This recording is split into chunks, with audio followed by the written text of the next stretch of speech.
Itu, Pak. Ada perwira penegak juga yang kepingin ngomong nih. Endi Kurniawan, Kompol, katanya mantan penyidik KPK. Iya. Sekarang di mana dinasnya? Betul, sekarang saya bertugas di Direktorat Tipikor Barreskrim Polri, Pak Karni. Oh, di Barreskrim. Di Barreskrim. Ada mau testimoni apa? Baik, sebelumnya terima kasih atas waktunya Pak Karni. Mohon izin kepada Kadif Humas Asop Polri dan Pak Ruki bahwa kehadiran saya malam ini atas dorongan dari teman-teman dari media dan pers, bahwa saya mempunyai kewajiban untuk memberikan pemahaman kepada masyarakat bagaimana seharusnya hukum itu berproses. Ini adalah bentuk tanggung jawab saya, di mana saya menyimpan sebuah rahasia besar. Dan itu tidak bisa saya sampaikan kemarin di persidangan saksi pra-peradilan Pak gugatan Pak BG.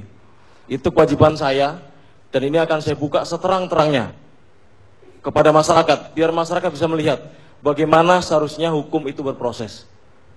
Bahwa saya prihatin seolah-olah bahwa Polri ini adalah makhluk yang kotor dan mengkriminalisasi makhluk yang suci. Ini yang tidak boleh terjadi. Saya sampai dengan detik ini saya sangat cinta dengan KPK, di mana saya bergabung 4,5 tahun di KPK. SOP di KPK itu sangat luar biasa dibangun oleh jilid pertama. Karena KPK tidak bisa menghentikan penyidikan, tidak ada SP3, makanya diterapkan prinsip kehati-hatian di situ, Pak Karni. Di mana prinsip kehati-hatian itu sangat tegas diatur dalam SOP. Saya ingat betul di mana pada saat Pak Tumpak memimpin kami gelar perkara itu dengan lantang berteriak, di mana tertuang itu keterangan saksi yang menyatakan fakta perbuatan tersangka. Jadi BAP itu dibawa di gelar perkara. Sistem atau mekanisme penetapan tersangka yang di KPK itu menjadi kebanggaan saya ketika saya mendapat tugas mengajar di Pusdiknas Megamendung, itu masih kami bawa. Kemudian pada era kepemimpinan jilid ketiga, setahun bergulir, itu saya merasakan terjadi perubahan yang luar biasa drastis. Itu alasan saya kenapa saya mengundurkan diri, karena berlawanan dengan batin saya, di mana ada tersangka yang diumumkan tapi tidak ada 2 alat bukti. Ini kemarin yang saya minta persetujuan dari hakim untuk saya bisa menyampaikan secara terbuka ke masyarakat dokumen maupun rekaman gelar perkara kepada masyarakat luas, bagaimana proses penyelidikan itu, bagaimana proses penyelidikan tidak melalui ada pelanggaran SOP oleh Pak Abraham Samad, di mana hanya diparaf oleh satu pimpinan dan langsung tanda tangan dan diumumkan ke media. Parahnya lagi ada juga tersangka yang diumumkan di acung-acung hanya map kosong.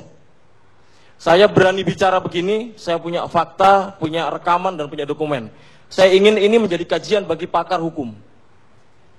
Ini tidak boleh terjadi di mana HAM sudah dicoreng, dijak-injak, tetapi berlindung seolah-olah bahwa itu adalah perbuatan dari sesuatu perbuatan korupsi. KPK harus diselamatkan. KPK diselamatkan, dikembalikan kepada SOP yang benar. Tersangka siapa ada maksud?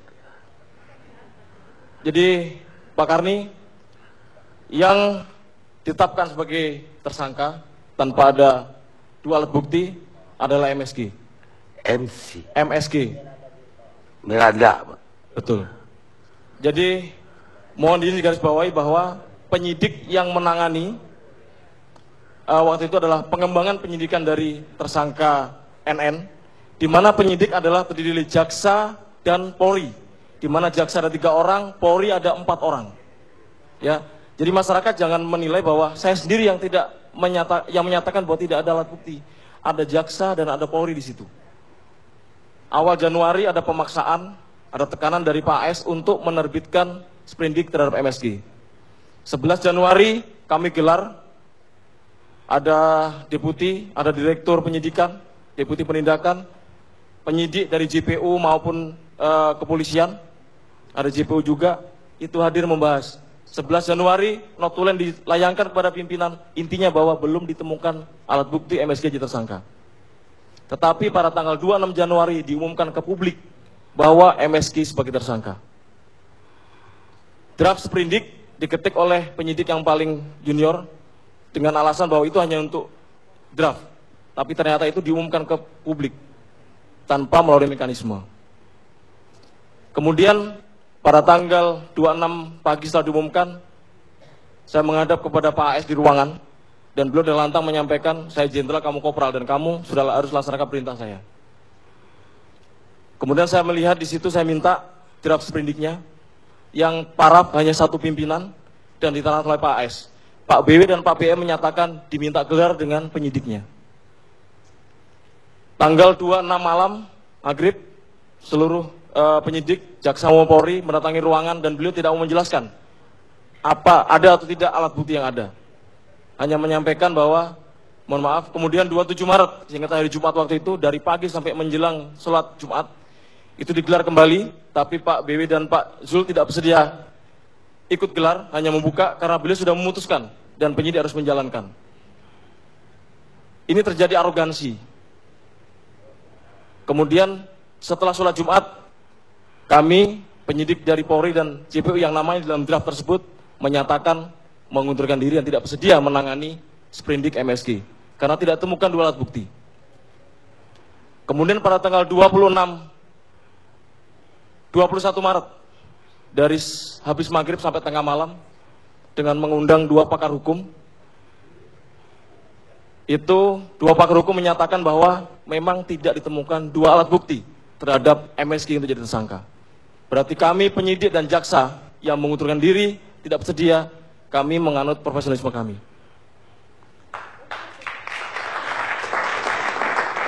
Ini salah satu contoh, Pak Karni. Itu yang Anda mau. Ini salah satu contoh di mana MSG ditetapkan sebagai tersangka tanpa dua alat bukti. KPK tidak bisa menghentikan perkara.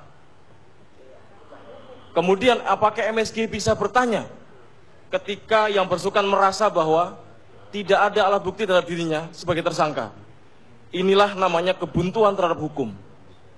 Dan ini yang saya sampaikan, saya minta pakar hukum duduk bersama, bagaimana kita bisa menghadapi ini.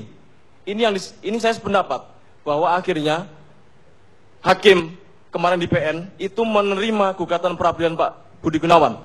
Karena itu adalah ada dugaan bahwa terjadi kesewenang-wenangan, ada pelanggaran hukum dalam penetapan tersangka Pak PG. Dan saluran yang paling bisa atau patut ditempuh adalah melalui pra-peradilan. Saya pikir masyarakat harus melihat ini secara utuh. Kemudian ini adalah saatnya untuk melakukan revolusi terhadap hukum kita. KUHP saya pikir sudah tidak bisa relevansi lagi untuk menampung adanya kebuntuan hukum ini. Undang-undang KPK tidak SP3, pengawas internal KPK tidak bisa berbuat apapun. Bahkan saya pernah memprotes keras Pak AHA sebagai penasehat. Kalau mungkin Pak AHA mendengar, saya pernah mengirim email kepada Pak AHA untuk saya dikeluarkan dari rubrik harian karena sudah terjadi kebobrokan, kerusakan-kerusakan di KPK. Tapi Pak AHA seolah tidak mau tahu dan asik menulis rubrik setiap hari. Saya minta dikeluarkan. Ini bentuk saya memegang prinsip bahwa saya profesional. Saya tidak boleh zolim. Ini saya pikir ada dua yang ingin saya sampaikan di sini. Jangan seolah-olah bahwa KPK anti kritik, kemudian setiap yang mengkritik KPK adalah pro koruptor. Saya mengkritik KPK adalah untuk menyelamatkan KPK dari kebobrokan, bukan saya pro koruptor. Demikian Pak Karni. Baik, terima kasih.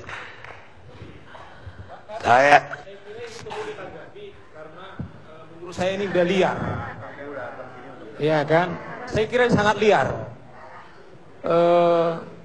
Coba bayangkan, karena kan ini tendensi fitnah yang sangat luar biasa saya kira kepada institusi KPK. Mestinya menurut saya Pak Karni, karena ini proses penyidikan, sampai catatan sampai detik ini fakta hukum membuktikan tidak satu pun dari seorang yang telah dibawa ke pengadilan itu lepas daripada jerat hukum. Nah ini berbahaya karena seorang penyidik. Kedua, Pak Karni, yang memutuskan seseorang itu divonis apa tidak Itu bukan KPK.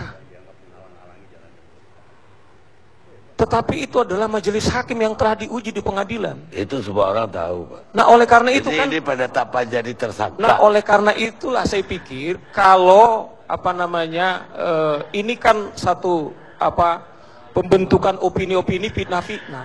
Tetapi Ya, kan terbukti kalau seperti tadi yang disebut nama tersebut. Saya kira begitu sampai di pengadilan tentang fitnah yang dikatakan itu tidak berdasar.